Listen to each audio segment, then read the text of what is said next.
late between people in House committees presenting bills and the governor's 3 o'clock press conference. I think some people picked him over me. I'm not sure why, but anyway, I know who my friends are. I see them here. So even the governor's floor leader, picked me over him being the committee. Yeah. Would you do the invocation for us today? It's, let's see, that's going to be, okay. Would you pray with me, please?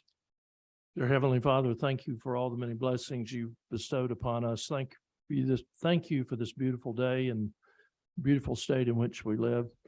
Lord, be with us, lead us and guide us as we tend to the affairs of our state. Give us your wisdom and lead us in all things. These things we ask in Christ's name. Amen. So the first bill today, the representative is actually hospitalized. And so I'm going to still try to do the bill for her and explain it. I know there's people that will speak on it here, but I know a little bit about this subject because I was the Senate sponsor of the constitutional amendment dedicating these fees. And at the time, 2 of these items weren't included in there because there was concern about being over the 1% cap. Back for Chairman Hill at the time on our budget, we put some constraints on there, some ways it could be modified. And one of them was that the ones we would dedicate would not exceed over 1% overall of the cap. So that's what this one is. If you go to, there's a fiscal note on this one from the Department of Audits. If you look in your package from the top up, you'll see that there. And then if you look the page behind it, you can see the dedicated state revenues. Because when I present a House bill as a House member, I want to be prepared, so the dedicated state revenues are 0.79%, well below the 1% cap. And these are nowhere as big as, as some of those, like the transportation. I mean, the hotel motel that's put in there in the $160–70 million range, and some of these others, these are fairly small.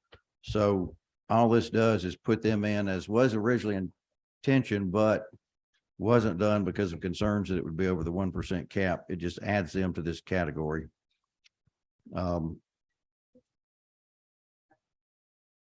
Well, this is House Bill 31. We've got to move quick, but GMA, if you want to do or ACCG, a 2-minute presentation, but we've got a lot to cover today, so be quick. Good afternoon, Kathleen Bowen from ACCG. Noah Reynolds, Georgia Municipal Association. So House Bill 31, this same bill was presented to you last year. It did pass out of the House and it did pass out of the Senate, just ran out of time at the end of session. So I really am here just to answer any questions you may have. We tried for 10 years to dedicate these 2 environmental trust funds, and House Bill 511 did that, but these 2 fees were not dedicated when that bill passed. So we're trying to finish the drill and get all the fees that are available for this fund dedicated for the intended purpose. So as a compromise to make sure we didn't go over the 1% cap, even though I think they all should have been included in there, we left those 2 out to make sure we didn't hit the 1% cap. Now that we've looked at, if you look at that page with all the numbers on it, you'll see at the bottom right-hand corner, right behind the audit page, the 0.79%, we're nowhere close. These are not big items like some of them. So it should put us, maybe in the low 80s, but we're still on the 1% cap. So, any other questions on this or?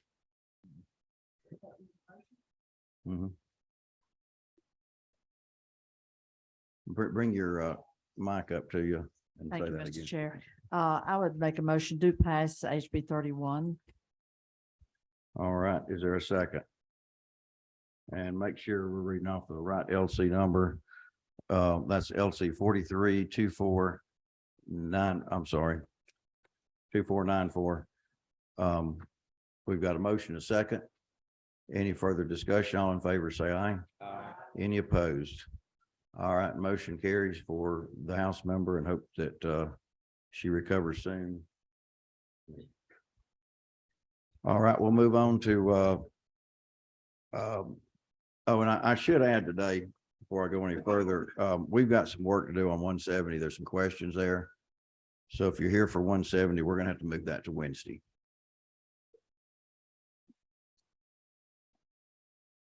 So the next one will be House Bill 36 by Representative Martin. If you want to come forward and present your bill. I think we may have seen this before. Runaway chair, Mr. Chairman. You have seen this before, Mr. Chairman. I don't recall the bill number from last session, but this committee and the House passed this and it failed to reach the Senate floor on day 40. But what we seek to do here is to add another portion of personal property that can go directly to a hearing officer. That's on lines 30 through 33 in the bill. What we have as a situation now is if you appeal your property, your house, you go to a board of equalization. I have 3 citizens, 3 folks like us out there. And on these personal property matters of valuations like this, typically it can be a complicated process, something more complicated than 3 persons, 3 homeowners would find, and it finds its way to appeal in the first level appeal in Superior Court. They're not an appellate court. It clogs the courts. So what this does is allow at the taxpayer's option to appeal to a hearing officer. And then, so it's completely enabling legislation. The taxpayer doesn't have to do it. And then we're working with the chairman on another piece of legislation to try to provide more hearing officers. I guess we've heard as this bill moved forward that there's just a general lack of hearing officers for even the people that appeal directly there now, but we want to move this forward if we can and allow taxpayers the option, try to unclog our Superior Courts and move things on through the system. We've all had the point where tax digests are slow in coming out because of appeals, just that simple. All right. Questions of the committee on this? It's appropriate now. In that case, I'll make the motion to pass House Bill 36 LC 43-2489. All right, motion is second. The LC number's been presented. Any other discussion? If not, all in favor, say aye. Aye. Any opposed? Motion carries unanimously. Thank you, Mr. Chairman, and I'd be happy to get with you and Vice Chairman Albers is to a Senate sponsor if you guys have some direction for me. I think perhaps, Mr. Chairman, you were carrying it for us last year. I can't remember if it was you or Senator Albers. Well, it didn't make it through. You might want to, find somebody else.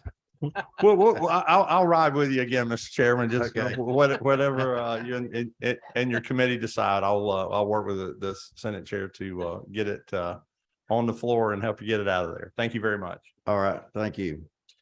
And the House member whose bill we previously passed is one of the millions watching on TV and said to tell everyone on the committee, thank you very much. She also says she's in VTAC and having chest compressions. No, I might have made that up. Anyway, she said, tell everybody, thank you.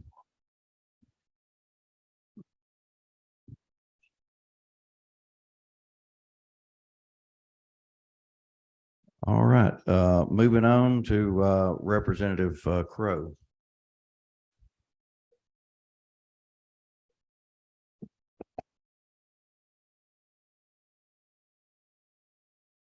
Thank you, Mr. Chairman, members of the committee. This is House Bill 138 LC 432551. This is also a bill from last year. It's a very specific piece of legislation that we're updating. What it does is it updates the population bracket that identifies Butts County. This bill was enacted well back before, at least before 1980, as far back as we can find. And every 10 years when the census is updated, we have to update the population bracket to identify Butts County. What this does is it allows property owners on Jackson Lake in Butts County that are on Georgia Power lease lots to file for homestead exemption.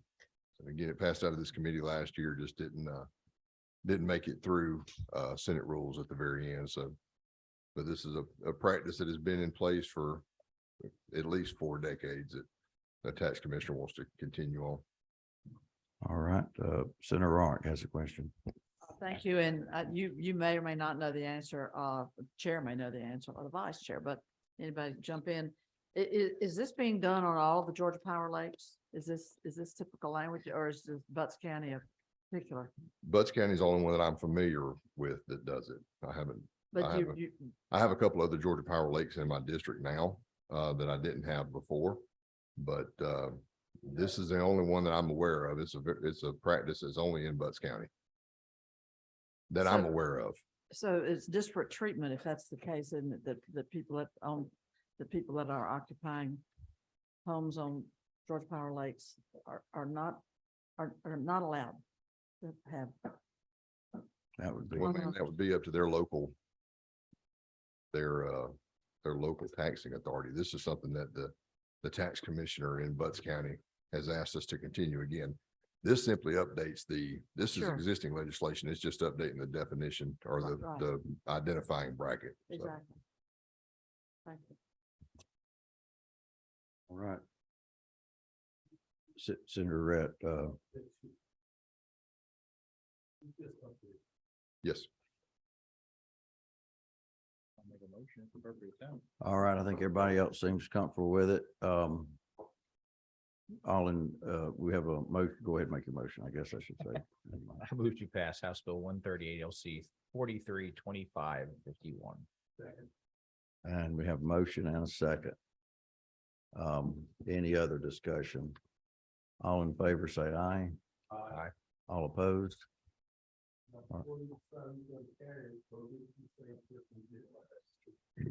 Well, that, actually, the person who's going to do it last year was my then senator.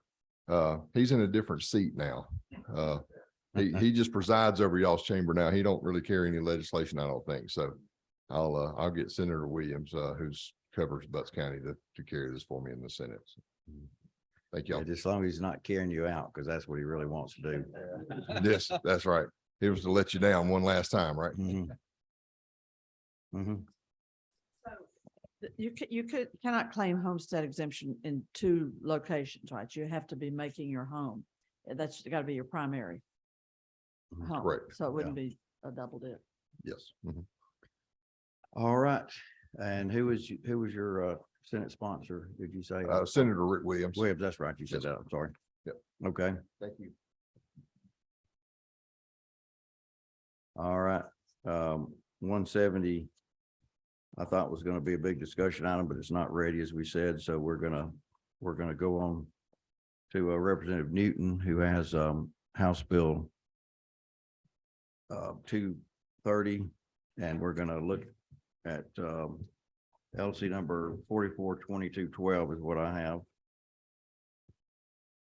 That's correct. Thank you, Mr. Chairman. Members of the committee, I'm excited to bring you a project that we want to let the voters in Richmond County look at and decide on. And that's a project, I think, of regional significance. Our arena there, our current Coliseum, that's owned by our consolidated government. Augusta and Richmond County is one of our few consolidated governments in Georgia.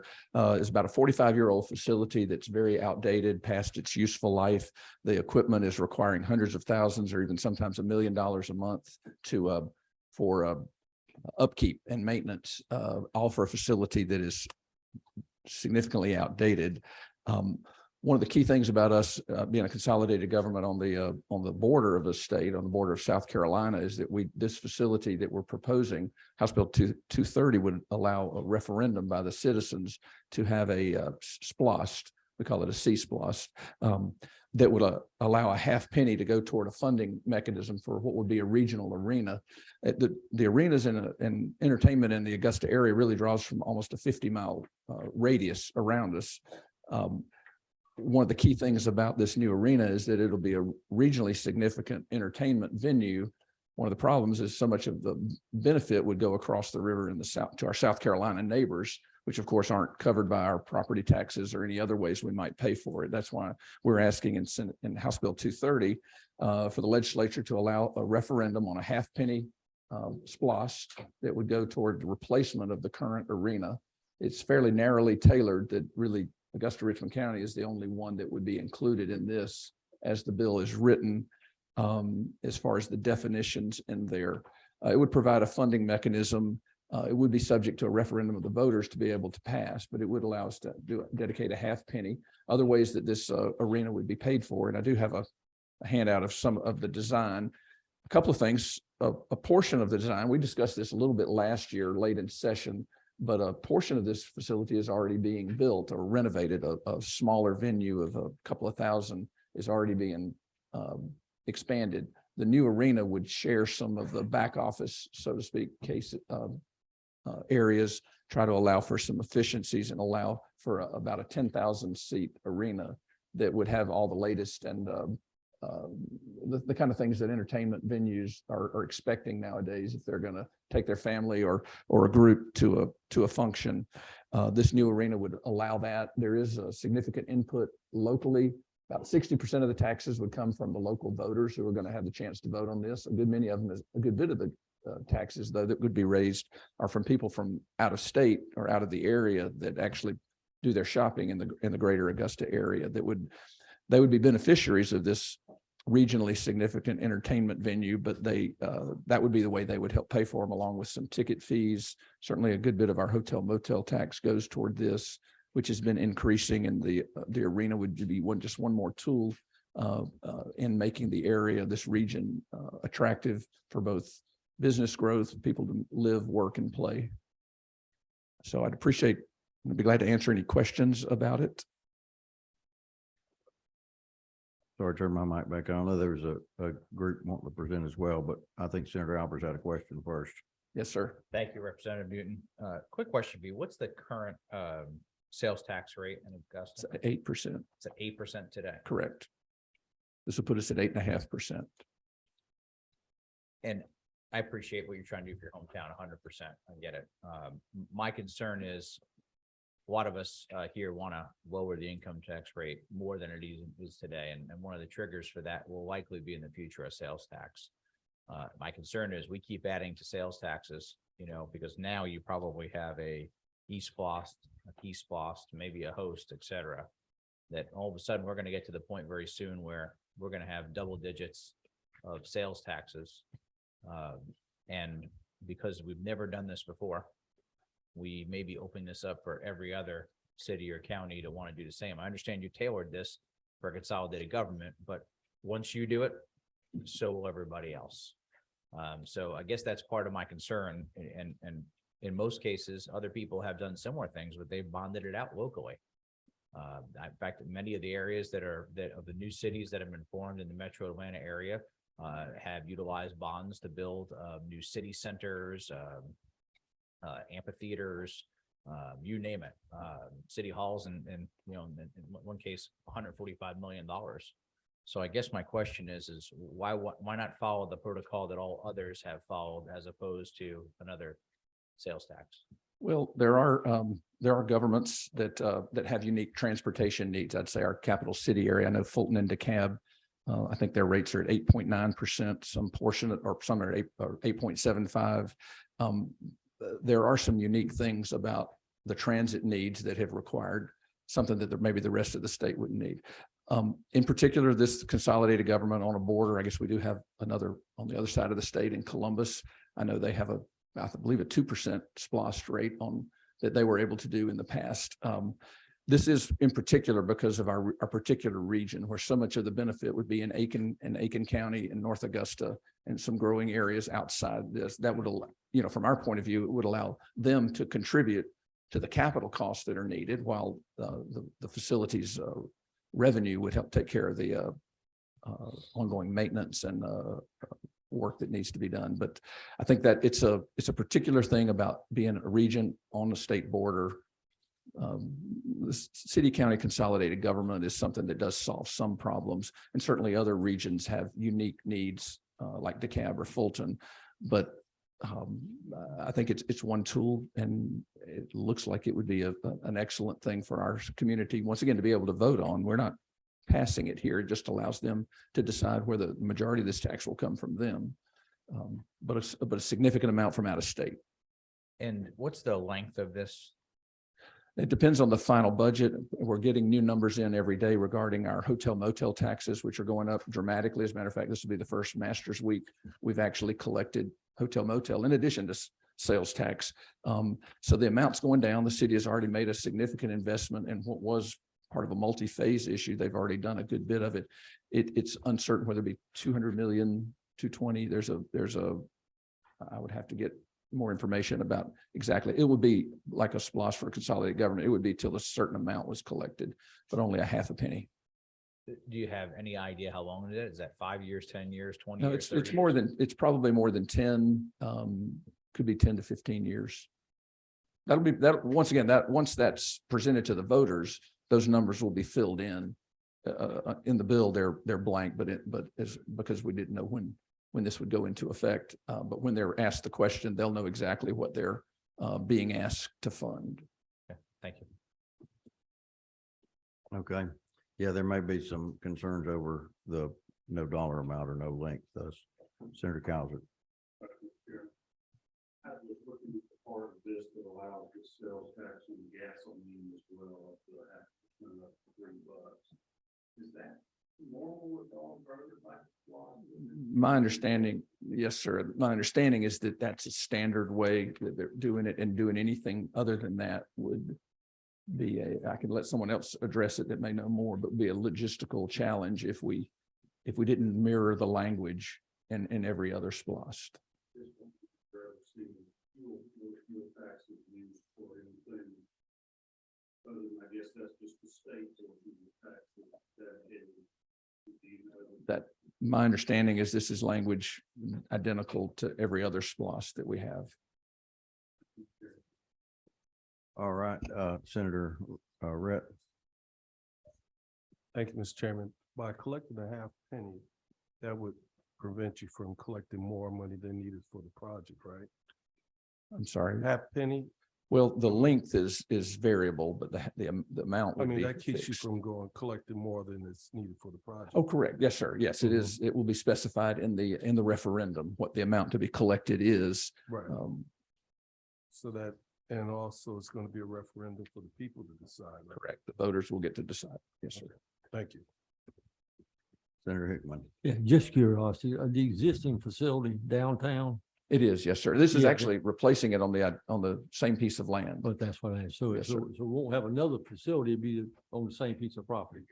No, sir. No, that it's it will involve demolition of the current. Well, that's what I'm talking about. So, 45-year-old. yeah, we'll tear down the one that's there now, which is forever old. Okay, Yes, sir. thank you. That's all I need. All right, we've got a couple wanted to. Oh, okay. What's your number? 3. Yeah, I was just gonna ask Senator Jones, you're from that area, if you want to make any comments or give us your thoughts on this.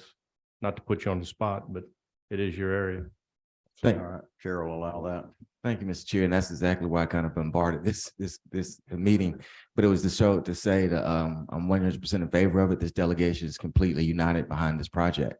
And so that's why I wanted to be here to make that clear that the entire delegation is united behind this project. All right, I know, I believe, Marcia, y'all wanted to have a little presentation, or Brad, or whoever on that, yeah.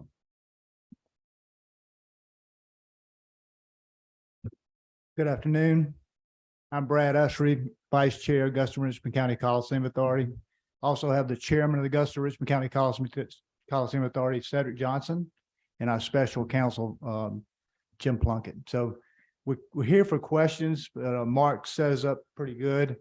But just to give you a little history, we've been working on this for about 7 years. So I don't know if it tells you how complicated this has been or how slow we are, but anyway, we previously tried to do a property tax, and the citizens told us loud and clear, no way.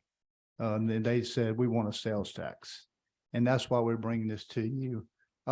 This, just so you're clear, this is for an amount. And once that amount is collected, this bill will sunset and it's done. And I don't think Mark said this, but 40% of our taxes, sales tax collected is outside of the county because of being on a border. And this, the actual premium areas he was speaking of, premium seats, low seating, club seats, we don't have that ability to sell those now because the arena's so old. And that revenue is something we've never had. And we're assuming, good years, some of that revenue will go to debt, and that's what it's going to be used for. Also, we're going to have a ticket fee on every ticket sold. That revenue is going straight to debt. So although in the bond, it's a half penny to pay this debt, we are going to use other revenue streams that we can't guarantee, so we can't put that in the referendum. So we're hoping, whatever the year number is, 15 years to pay it back. Our hopes, and we feel pretty comfortable, we will pay it back much quicker. And again, we're here for questions. Yep. So we don't have a years or a dollar amount in here, and I think that's a little concerning. It's 250 million. And it's between 15 and 20 years. And that's just using the revenue from the sales tax. That's a very conservative figure using today's sales tax collections. So, but that's not actually in the bill, is it? It will be. It will be in the referendum. It'll be In on the the referendum. Yeah. Can we, I guess I need to talk with Ledge Council a little bit here. We don't have a dollar amount. I mean, there's no guarantee when it leaves here, I guess is what I'm saying. Is there a way to put a dollar amount, no greater than, no many more years than, something like that? And make sure that it does sunset at that point. I understand this is an unusual situation. I understand you're on the border of South Carolina and all that, and I just, don't want to send out a blank check, I guess, if we were to pass this. Again, this is a regional multi-use facility and other things that can give you some background. So we already have a performing arts theater on the grounds. We call it the complex. We'll now connect the two. So we're going to create. That's not what my question Okay, I is. understand. My question is on the length of time of the dollar amount. Some way we can address that. Chairman, my name is Jim Plunkett. Yes. If you look at line 70 and Have a 71, seat, have a seat there with us. in line 70 and 71 of the proposed legislation, it actually addresses and it mirrors the other exploits for consolidated governments. I think it's 111, 48.5, 111, I believe. But in this, it provides it's 5 years or an amount certain. This language tracks the existing SPLOST language for consolidated governments. So we kind of mirror. But that existing language. SPOS language lets you go on and do another SPOS in for perpetual. It does, but this statute here has language that says that it has to be reenacted after that amount is collected. And how does it get reenacted? It would have to go back to another referendum. So I guess that's my point is if we're looking at an unusual situation here, it seems like we want to revisit that instead of just going Well, on. I mean, is that a problem or? I guess the way we look at it is the tax of whatever the number is, 200 million, 250, whatever it is. Once that's collected, that tax ends. And if the voters wanted to reimpose, it would have to come back for a second referendum. So it sunsets after the amount is collected.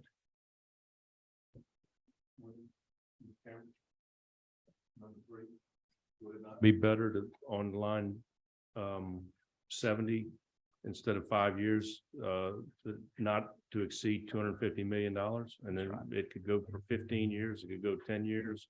If they build more hotels and more of the economy does well there, it could be done in 10 or 12 years instead of 15.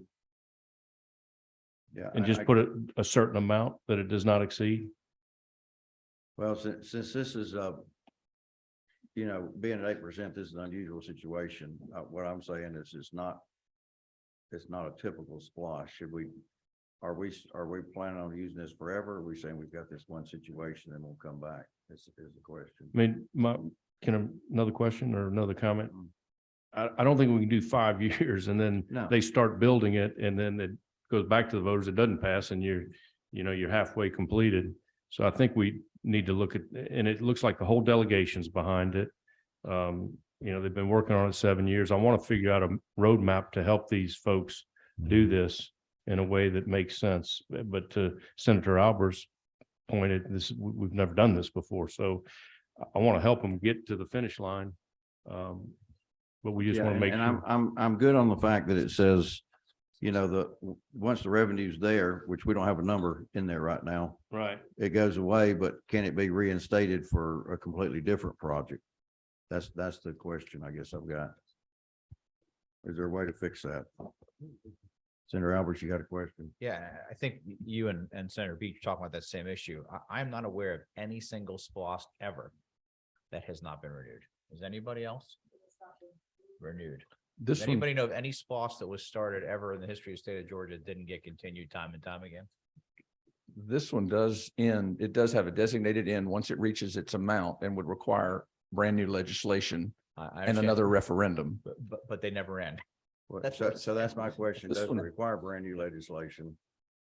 Because I'm getting differing opinions on that. What's the definition of project? What's your definition of project? The difference in this is that if you look at the definition of what a project is, it's very limited in its scope. And it can only be for a consolidated, a Coliseum type facility. So whereas a typical SPOS is for parks and for life safety and roads and bridges, the definition is very limited in what this SPOS can be used for. It's line 28, and it's only for a Coliseum type facility. So if it was to be reimposed, it'd be reimposed for another Coliseum.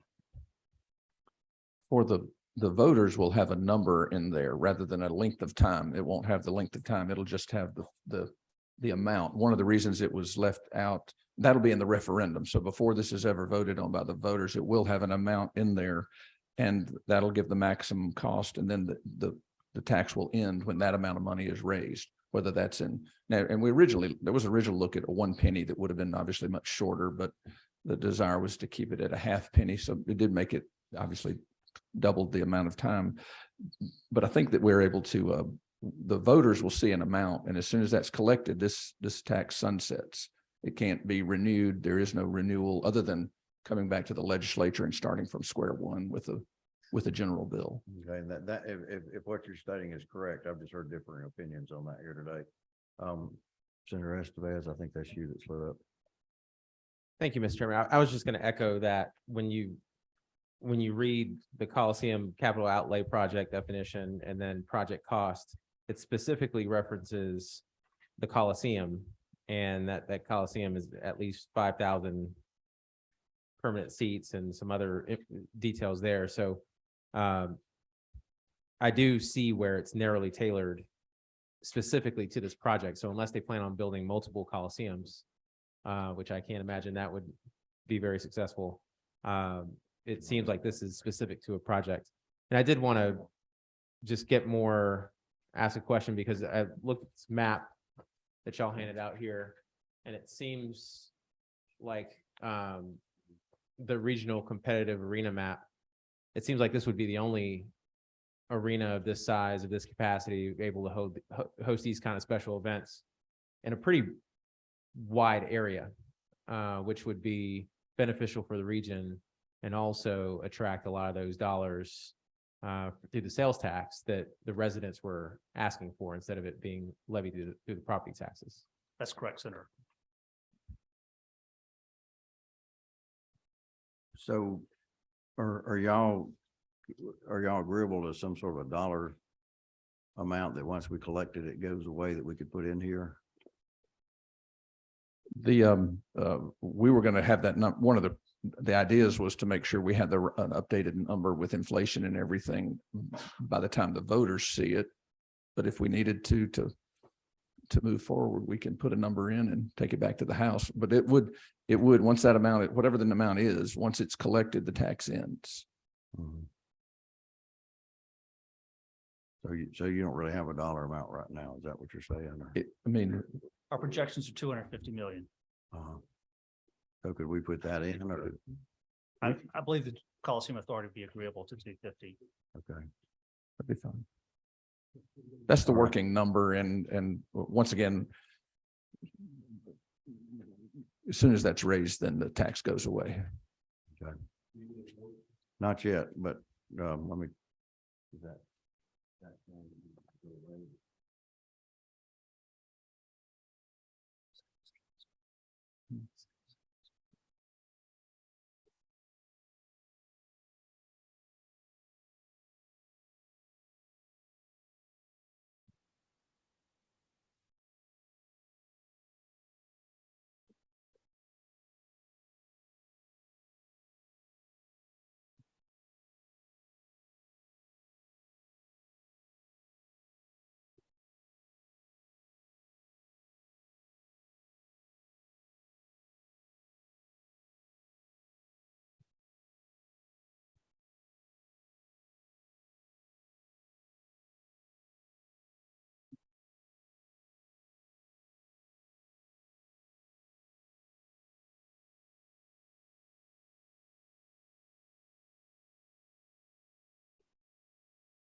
The capacity, it'll be between 10 and 11,000.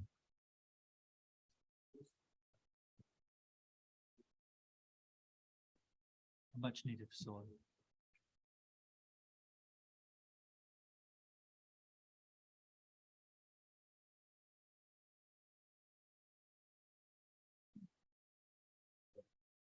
Questions we're having here, working with Edge Council, is the way it's written, it's until the bonds are paid off. And so, I mean, could that be 30 years or? The general thought is that bonds would be issued for 20 years based on sales tax collections today. Bonds could be satisfied or defeased at year 16. Our projections show flat sales tax for the next 20 years, which is unlikely. So there'd be additional sales tax, which would reduce that period of time. We're looking at and have consultants working with New Market and historic tax credits. So those monies would go to shorten the period of time, as well as any fees based on the ticket cost. So the general thought is that we would probably be in the 13-year period, but for projections, we're showing closer to 16 just because of flatline sales tax. Currently, Augusta has approximately $50 million annually for sales tax. Half would be $25 million.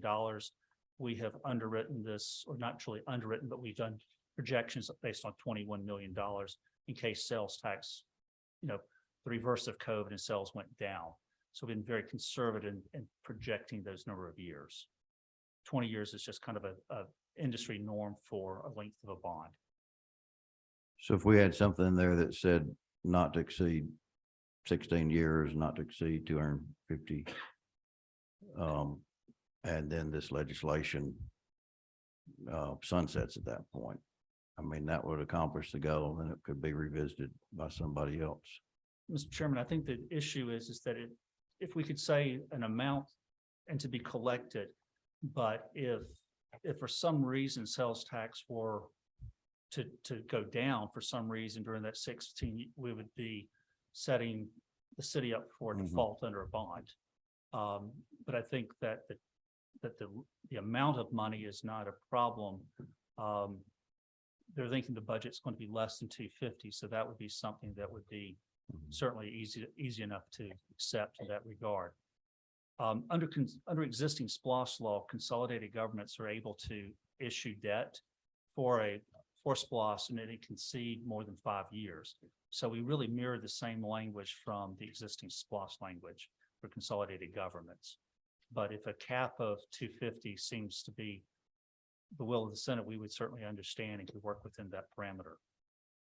Yeah, I mean, I'm trying to can I- find some compromise here, because there are people uncomfortable with. Can I, Be- just being over unusual. at line 71 and 72, it does mention that if it's general obligation debt, you can put the maximum time, and then you omit the section that says the maximum period of, you put the maximum amount, dollar amount, and then you would not have the section of the referendum that talks about a maximum time. That would allow for the general obligation bonding portion to raise a certain amount, but not necessarily having to forecast 16 years or more of interest rates. Okay, yeah, I mean, So we would probably leave off the length of time if we put the amount, if we Okay. specified an amount, So once 250 million was collected, it's tax ends. it would end and the Yes, bill sir. would sunset, something like that. Okay. Senator Hickman, you've been. asked a Yes, question. sir. I just got a quick question. Normally, I would think by the time, and I know y'all probably have, when you got a project at this point, you've already got naming opportunities. You probably got people already step up to plate. So, big time companies want to name it after. Have y'all got to that point? Is that'd be a little bit of way of hedging your inflation numbers and that type of thing. I know I'm familiar with the That Market is- Arena in Savannah, and I know that arena has been highly successful. It's packed out. My wife and I've been there many times, Yeah, and it's been packed out every time we've been there. yeah, we're very comfortable we'll have people lined up to naming rights and also for the premium boxes. Again, like I said earlier, all those premium areas and naming rights and sponsor opportunities, which we've never had at the old arena, or will go to the debt as well. So it's our hope to make this debt much shorter than the bond, but so we just can't guarantee that. But yes, we do have folks Yeah, wanting to name the building. okay, thank you. Senator, Albers. Thank you, Mr. Chairman. And I appreciate what you're saying there. My concern is what if you're not there in 2 years from now and there'll be no incentive to take the naming rights, the box seats, the hotel motel tax and not use all that stuff for everything else and just continue the sales tax in perpetuity. And I guess my bigger fear is, Representative Newton, I appreciate what you're doing for your district 100% and the work that's gone into this. But the only reason why Atlanta's at what they're at right now is because they had a federal lawsuit to solve a problem with the sewer system and there had to be a 1% sales tax. So minus a federal lawsuit, they'd be 7.9 right now. And I'm afraid Augusta is going to be the highest taxing rate in the state. And then every other person, mark my words, next year will have something of significance in their district that will need a 0.5% sales tax to build a something. And it's just, this is not what we originally had designed SPOS to do. So that's my fear. So my question is, you guys just started the hotel motel tax. Why can you not just raise that up and use those funds in order to bond this out, even if it took 35 years? Well, certainly the hotel motel tax is a big portion of what the Coliseum Authority does operations based on. I don't know that we would have, once again, on our border issue of so much of the amount coming from across into another state is one of our main goals of why we feel like this project is different than others that are maybe in the center of the state or other areas, is because of the inability to get funding from outside the state. And I'm not sure whether hotel motel would adequately make up for. I mean, there's a lot of people in a huge population in South Carolina that live closer than I do and I live in Augusta, than to this new arena that will benefit from it dramatically, but they won't be using hotel motel. So this was an effort in our fairly unique, but not completely, but a fairly unique circumstance for a regional arena in a border area. Thank you. Again, appreciate your perspective very much. I'm just concerned about what it means for everybody else. Okay, I think it's Senator Estevez again. You got a question? Oh, it's me. Oh, I'm sorry. No, Are you're you- fine. are you Number 4? Yes, sir. Okay. Thank you, Mr. Chairman. I just want to get my comments on this. So number one, I mean, I'm of the belief that I think 0.5% sales is better than a full penny. So I think, thank you for that. I do agree with the other member of the Jason Caucus, Senator Estevez, that I think anything we can do to get South Carolinians to spend money in Georgia is a good thing. I live in West Georgia, and if I could do anything to get Alabama to come over here and spend money, I would do it. Maybe I'll borrow this to, I think, the chairman's concern, because this is such a great point. Line 105, and maybe I'm just slow to this, but like other sales tax ballots, why couldn't we just put 250 million in line 105 and call it a day? And then just the voters know what they're voting on, and it's transparent. And at the end of the day, it's kind of on the voters to make the decision whether they want a consumption tax. I'd be fine with that. And I've been discussing that with legislative council. I'm not sure that we can do that on the fly today from what I'm hearing from him. So, that it would meet all the legal constraints. Is that correct? Yeah, I think he's not comfortable. So we may have to come back with this and make sure they've got everything ready. We're not trying to hold you up, but I appreciate the thorough vetting. we what want to we're make sure teammates. we get done what we want to get done on that. And I think we can, you've also got to get a majority of the members to vote for it. And I think we can maybe get there with some constraints in there. We're gonna stop at this point, I think. I think we know what we need to do, and it seems like there's an agreement among everybody what we need to do. And we've got to give legislative council time to do his vetting and make sure he doesn't put something in there that's not correct on the fly. So we appreciate your concern. I do appreciate you trying to get South Carolina to pay taxes when they come over. I appreciate it. Certainly Mr. nothing wrong Chairman. with that. And we'll hopefully bring this back with no discussion, but just, an up or down vote. Thank you very much. I quickly look the forward to next working time. as a team. But we'll let him work on this in the meantime. All right. Well, I'm sorry we can't move forward today, but we've just got some stuff we gotta make sure on it. We'll Valuable clarification. try to Thank get you, this, sir. try to get this next meeting. With that, this meeting stands adjourned.